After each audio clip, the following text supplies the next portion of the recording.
Hello viewers, आप सभी का स्वागत है पाथफाइंडर्स बाय अनअकैडमी पर। जिस चीज़ का आप शायद इंतज़ार कर रहे होंगे कि India middle east European economic corridor ये कब एक्टिवेट होगा, तो अब ये फाइनली स्टार्ट होने जा रहा है।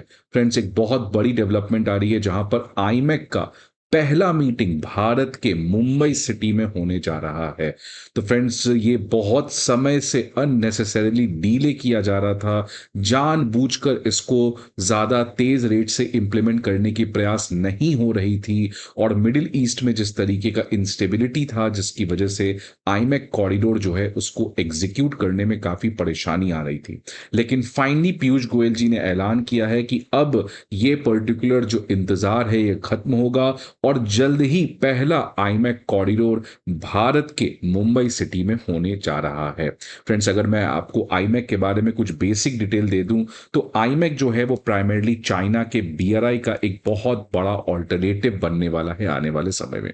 ये जो India middle east Europe economic corridor है, इसमें दो कॉरिडोर्स बनाए जाएंगे। पहला है आपका ईस्ट कॉरिडोर, जो प्राइमरली सी रूट होगा, जहां पे इंडिया को कनेक्ट किया जाएगा आपको मिडिल ईस्ट से। और दूसरा है फ्रेंड्स आपका नॉर्दर्न कॉरिडोर। नॉर्दर्न कॉरिडोर में आप देख सकते हैं अरेबियन गल्फ को कनेक्ट किया जाएगा यूरोप से। तो ये दो रूट्स हैं इसमें, ईस्टर्न कॉरिडोर और नॉर्दर्न कॉरिडोर। जैसे फ्रेंड्स चाइना के दो कॉरिडोर्स हैं बीआरआई के अंदर, वैसे ही सेम आईमेक में भी दो कॉरिडोर है।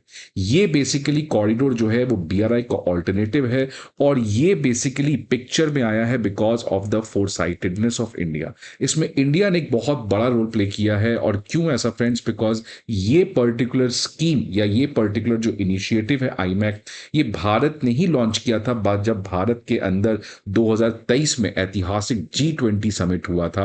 वहीं पर हमने तमाम वेस्टर्न कंट्रीज और मिडिल ईस्ट और अफ्रीकन कंट्रीज के साथ मिलकर एक ग्रैंडेस्ट ऑफ ग्रैंड इनिशिएटिव को लॉन्च किया था, India middle east Europe economic corridor. लेकिन फ्रेंड्स 2023 में लॉन्च करने के बाद से लगभग अभी 2 साल हो चुके हैं, या प्रिसाइजली 1.5 साल हो चुके हैं, लेकिन कोई भी इसमें प्रोग्रेस देखने को नहीं मिल रहा था। ये फ्रेंड्स काफी इंपॉर्टेंट है, खासकर इंडिया के लिए, बिकॉज इंडिया आने वाले समय में अपने एक्सपोर्ट को काफी बढ़ाने वाला है। इनफैक्ट आज आपको पता है फ्रेंड्स, चाइना से हर एक कंट्री जो है वो अपने आप को डाइवर्सिफाई करने का प्रयास कर रहा है, और चाइना का एक्सपोर्ट कॉन्स्टेंटली आने वाले समय में प्रेशर में आएगा। और इंडिया के लिए एक एक्सपोर्ट के कॉन्टेक्स्ट में बहुत बड़ा अपॉर्चुनिटी खड़ा है। और इनफैक्ट 2030 तक का हमारा टारगेट भी है दैट हमें अपने टोटल एक्सपोर्ट को $2 ट्रिलियन पर ले जाना है, जो इस समय लगभग $850 बिलियन पर है। तो फ्रेंड्स, इतना ज्यादा एक्सपोर्ट करने के लिए आपको अपने एक्सपोर्ट का जो सप्लाई चेन है या एक्सपोर्ट से रिलेटेड जो इंफ्रास्ट्रक्चर है उसको काफी रेजिलियंस करना पड़ेगा। ऑलरेडी आपको पता है फ्रेंड्स, भारत जो है वो कॉन्स्टेंटली नए नए पोर्ट्स बना रहा है। For example Vizhinjam port, Vadhavan port, और साथ ही साथ अब हम अपने खुद के कंटेनर शिप्स भी बनाने जा रहे हैं। लेकिन एक और बड़ा मुसीबत था फ्रेंड्स, जिसका इंपैक्ट भारत को कुछ समय पहले भी हुआ था, कि बब अल मंदब स्ट्रेट में जिस तरीके का इंस्टेबिलिटी यमन के हूदी रेबल्स के द्वारा क्रिएट किया गया था, इससे भारत के एक्सपोर्ट के लिए बहुत बड़ा खतरा बन सकता है। और खासकर ये जो सुइज कैनाल है, इसमें भी आपको पता है friends, last to last year एक शिप जो था वो ब्लॉक हो गया था, जिसकी वजह से यहां से आपका एक्सपोर्ट नहीं जा पा रहा था। तो इस समय फ्रेंड्स, भारत का जितना भी most of the trade European market से होता है, या सऊदी, सुदान, इजिप्ट, इधर वाले कंट्री से होता है, तो इसमें हमारा इसके ऊपर बहुत डिपेंडेंस है। लेकिन अब फ्रेंड्स, ये आईमेक कॉरिडोर देख सकते हैं इन दोनों को बाईपास कर रहा है। ना ही सुइज कैनाल की जरूरत है, ना ही बबल मंदाब स्ट्रेट की जरूरत है। I can straight away grow from here, और यहां लैंड रूट से मैं यहां पर पहुंच सकता हूं। और फ्रेंड्स देख सकते हैं, जस्ट रिसेंटली पीयूष गोयल जी ने कहा था कि आईमेक जो है वो एक बहुत बड़ा अपॉर्चुनिटी भारत के लिए खोल कर आया है, बिकॉज भारत जो है इसके थ्रू मिडिल ईस्ट और यूरोप के मार्केट से बहुत अच्छे से इंटीग्रेट हो पाएगा। इनफैक्ट पीयूष गोयल जी ने कुछ डेटा ही बताया था कि आईमेक की वजह से जो हमारा लॉजिस्टिकल कॉस्ट है वो 30% से घट जाएगा, और इनफैक्ट ट्रांसपोर्टेशन टाइम जो है वो 40% से घट जाएगा, जिसकी वजह से ग्लोबल ट्रेड में एक काफी बड़ा बूस्ट आ सकता है। सो फ्रेंड्स, ये एक भारत के लिए बहुत बड़ा अपॉर्चुनिटी है फ्रेंड्स, बिकॉज चाइना का जो एक्सपोर्ट का गोल्डन पीरियड था वो खत्म हो रहा है। आने वाले समय में चाइना के जितने भी एसेट्स थे, आज वो सारे एसेट्स या इनफैक्ट कई गुना ज्यादा अच्छे एसेट्स भारत के पास हैं। जस्ट भारत नीड्स टू इस अपॉर्चुनिटी को हम अपने हित में कैसे यूज कर सकें। फ्रेंड्स, इसी कॉन्टेक्स्ट में आपको पता है भारत ऑलरेडी बहुत कुछ कर चुका है। इनफैक्ट अदानी पोर्ट ने आपको पता है हाइफा पोर्ट को, जो आईमेक का एक बहुत ही इंपॉर्टेंट पोर्ट है, इसको अदानी ग्रुप ने एक्वायर कर लिया है। तो आईमेक में फ्रेंड्स जो है भारत जो है वो बाकी कंट्रीज के साथ मिलके एक बहुत बड़ा ऑल्टरनेटिव चाइना के बीआरआई के अगेंस्ट खड़ा कर सकता है। तो फ्रेंड्स, इसी के बारे में और डिटेल में बात करने का प्रयास करेंगे आज इस पर्टिकुलर सेशन में। बट आगे बढ़ने के पहले एक इंपॉर्टेंट इंफॉर्मेशन आप सभी के लिए कि Unacademy IAS previous year questions, current affair magazines और प्रीलिम्स मॉक टेस्ट, ये तीनों चीज के जो पीडीएफ हैं, ये सारे पीडीएफ आपको मेरे दिए गए वीडियो के डिस्क्रिप्शन पर लिंक पर मिलेगा। इसके अलावा if you need any other information friends, feel to free call on this number. इसके अलावा आपको कोई भी इंफॉर्मेशन चाहिए, आप हमारे ऑफलाइन सेंटर प्रयागराज, करोलबाग, मुखर्जी नगर और पटना सेंटर पर विजिट कर सकते हैं, जहां पे आप हमारे एजुकेटर्स और मेंटोर्स के साथ 1-to-1 मेंटोरशिप और गाइडेंस भी अवेल कर सकते हैं। अब फ्रेंड्स, आईमेक कॉरिडोर जो भारत के G20 समिट के दौरान लॉन्च हुआ था, लेकिन अनफॉर्चुनेटली वो अभी तक एग्जीक्यूट नहीं हो पाया। और इसका एक सबसे बड़ा रीजन था जिस तरीके का गाजा में वॉर चल रहा था और पूरे इस्लामिक कंट्रीज जो है उस पर्टिकुलर इलाके में वो इजराइल के साथ दोस्ती अपना एक तरीके से पॉज मोड में डाल दिए थे, जिसकी वजह से आपके जो आईमेक कॉरिडोर है इसको एग्जीक्यूट करना काफी मुश्किल आ रहा था।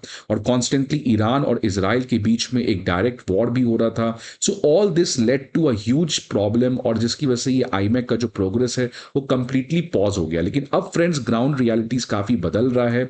आप देख सकते हैं कि अब जो है जिस तरीके से डोनाल्ड ट्रंप अभी मिडिल ईस्ट के दौर पर निकले थे, अब अब्राहम एकॉर्ड्स जहां पे सुन्नी कंट्रीज और ज्यूज का रिलेशन को नॉर्मलाइज किया जा रहा है, उसमें अब सऊदी अरेबिया, लेबनान, सीरिया, तमाम तरीके के कंट्रीज जो हैं वो ज्वाइन कर सकते हैं एक्सेप्ट ईरान, जिसकी वजह से आईमेक कॉरिडोर बहुत तेज रेट से प्रोग्रेस कर सकता है। और सबसे इंपॉर्टेंट डेवलपमेंट है फ्रेंड्स कि 2025 में जो मई में रिपोर्ट आया लॉई इंस्टीट्यूट ऑस्ट्रेलिया का, जिसकी वजह से चाइना का काफी ह्यूमिलिएशन हुआ।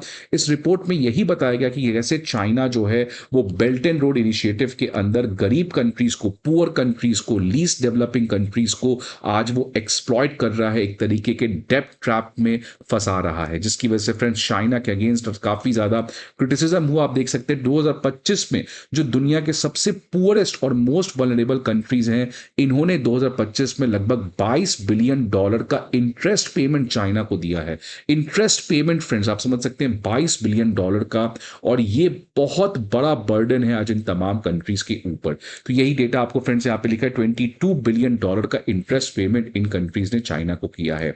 इसी कॉन्टेक्स्ट में भारत को भी ये समझ में आ चुका था कि आज जब चाइना के अगेंस्ट ग्लोबल बैकलैश है, अमेरिका जो है वो उसका डिक्लाइन स्टार्ट हो चुका है, ट्रंप जो है वो इनवर्ड है, यूरोप के पास कोई बहुत जियोपॉलिटिकल करेज या विल बचा नहीं है। So this is the right time कि इंडिया कैसे अपने ऑल्टरनेटिव को बता सकता है। पहले हमने ऑपरेशन सिंदूर में बताया that we are strategically very much ready, और अब when it comes to the development of other countries, खासकर जो पुअर डेवलपिंग कंट्रीज हैं, और ग्लोबल ट्रेड को कैसे बढ़ाया जाए, तो आज भारत जो है उसमें काफी पॉजिटिव रोल प्ले कर रहा है। इनफैक्ट फ्रेंड्स देख सकते हैं रिसेंटली अफ्रीका डे 2025 के सेलिब्रेशन में एस जयशंकर जी ने अगेन चाइना को एक तरीके से इनडायरेक्टली क्रिटिसाइज करते हुए कहा कि एक्सट्रैक्टिव मॉडल्स ऑफ एंगेजमेंट जो चाइना करता है उसके ऑल्टरनेटिव में भारत एक इंक्लूसिव, डिमांड ड्रिवन और डेवलपमेंटल कोऑपरेशन करता है। तो फ्रेंड्स, ये एस जयशंकर जी का काफी बोल्ड स्टेटमेंट था, क्लियर रेफरेंस था चाइना को लेकर। तो ये फ्रेंड्स जिस तरीके से आईमेक कॉरिडोर आता है, आने वाले समय में भारत के सॉफ्ट पावर के लिए एक बहुत बड़ा रोल हो सकता है।